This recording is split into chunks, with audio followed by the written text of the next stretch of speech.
Good Monday. This is Jay Brew, co-chairman of Seafried and Brew. Well, we want to look at what the economy is going to be doing in here.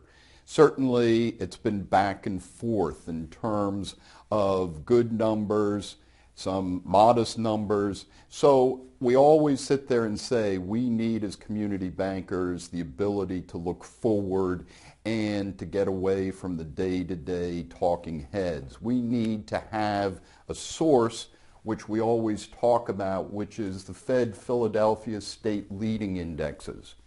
And when we look at the state leading indexes, we saw basically a moderate to slow economy all during 2013.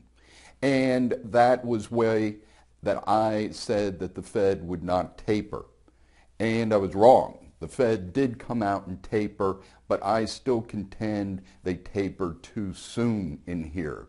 Because when we look at the average for last year, was 1.5% growth based on these leading indexes.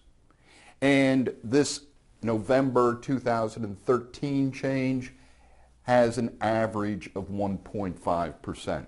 So when we look at it, it's continuing, even though it's saying that, of course, we're not going to go into a recession. It's still saying we're going to have slow to moderate growth in here.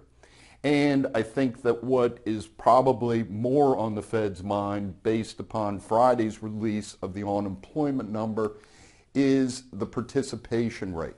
Because while unemployment rate declined, in fact, what happened is that it was due to people leaving the workforce and us coming down to a low that we haven't seen since 1978. So that participation rate is one that the Fed is probably looking at very carefully, saying, gee whiz, this isn't getting any better. So when we look at it on an overall basis, with the Fed looking at unemployment, is that will they actually increase their purchases as they move into 2014? But on the other hand, it probably says that rates are going to remain in this particular area for the time being. And along with that, in terms of interest rates, and one thing as a community bank you might take advantage of in here, is that we've seen taxable muni rates not go up as high as tax exempt. So what we have here are 20-year rates on tax-affected, bank-qualified, tax-exempt municipals versus taxable municipals.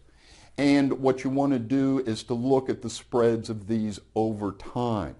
And what we find over time, of course, the red being the taxable, the blue being the tax-exempt, at certain times the taxable yields actually are equivalent or even as high, meaning that the spread is actually negative.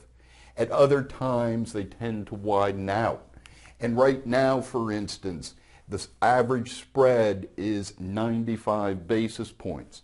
This compares to an overall average mean basis points of 66 over that time frame that we were looking at historically, which would suggest that tax exempts are cheap, taxables, you could argue, are rich, and you might want to take advantage of that, especially if you have some gains in your taxable municipals, to go out of those and look at tax-exempt bank-qualified municipals, which I think are still very cheap in here, and will also help to lower your overall tax rate to make you more tax efficient. This is Jay Brew, co-chairman of Seafried and Brew. Have a great week.